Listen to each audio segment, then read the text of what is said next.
was around 18 or 19. Me and a group of my female friends all drove to Grant County, Washington for the Warp Tour at the Gorge Amphitheater, which is pretty much in the middle of nowhere. After a very long and tiring but fun day, we piled back into the car around 9 p.m. and headed back home. We were driving along the highway, which had no lights and was surrounded by forest on both sides. At some point, a white car was quickly approaching our car from behind because they were definitely speeding. Thought nothing of it. The person who was driving our car got into the right lane to let them pass, which they did.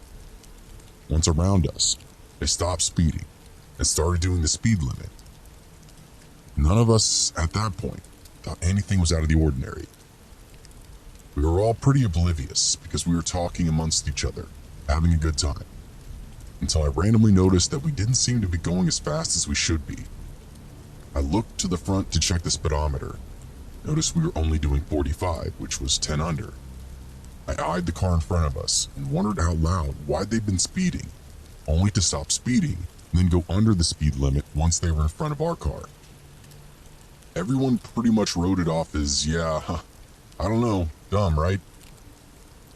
We went back to talking for a few minutes, but then the person in front of us slowed down to 40 and then to 35, at which point the person driving our car was getting irritated, said, "What the hell is this guy doing?"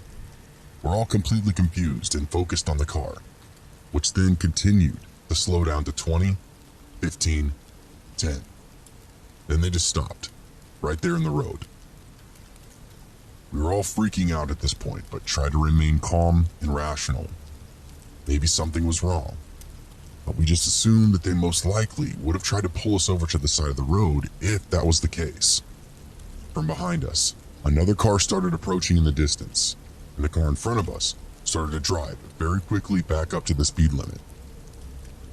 Now this is when we started getting really scared because it was all too suspicious. The driver of our car tried, as the other car passed the front car, to stay behind that one as they approached. But the car in front of us would not let us by, was staying exactly even with our car.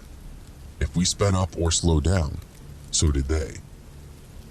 Because of this, and fearing for an accident, our driver got too scared to switch lanes and we backed off as the other car disappeared ahead of us.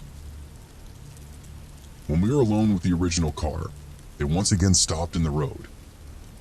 By this point, some of the people I was with started crying because we had no idea if this person or persons was pranking us, or if they were genuinely up to something bad.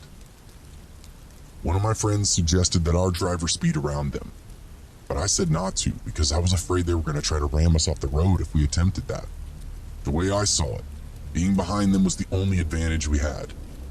Not even a single one of us had cell phone reception either, which made all of us far too aware that this was truly like a scene straight out of a horror movie.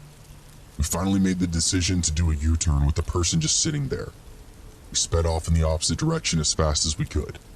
The first chance we got, we pulled over on the side of the road with our lights off, down one of those gravelly areas that a lot of semi-truck drivers rest in, so we could wait for the other car to come by. Finally, after something like 20 minutes, we saw a semi coming down the highway. We pulled out in front of it and made sure there wasn't enough room between us and the semi for another car to get through. Sure enough, as we reached that same spot from earlier, that car was still in the same area, going under the speed limit. When they saw us and the semi, they started speeding again and then disappeared ahead of us. I will always think back on it, wondering if we escaped something horrible, or if it was just a group of people playing an extremely mean and terrifying prank.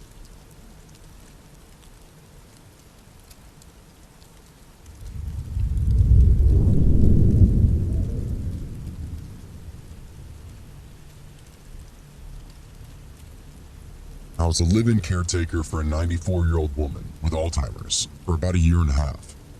She moved into her daughter's home deep in the woods in the middle of nowhere, Washington. Marie was prone to say weird things, like that her sister, who was deceased, mother, who was deceased, and husband, who was also deceased, were in the house or outside regularly. I myself have been working with dementia patients for years, so it never really got to me or bothered me. But Marie was terrified of those woods. She would always tell me how there's dangerous animals out there and how I could get lost easily, so I must always stay inside. She was also worried about her mother and husband having to travel through them. Again, this really wasn't worrisome behavior given her health condition. I'd been working with her for about 6 or 7 months when I would start waking up to her walking down the halls in the middle of the night. Sundowning is fairly normal for people with Alzheimer's, so again, I wasn't troubled by any of this. She started going to a specific window and giggling, like she was interacting with someone outside the window. When I asked what she was doing, she'd say, "My mother is out there." Kind of weird, but there's a different perception in her world now. One night, in the dead of winter, her daughter and I are awoken to the blaring sound of the house alarm. The daughter and I check the doors and windows, none of which seem to be disturbed or unlocked.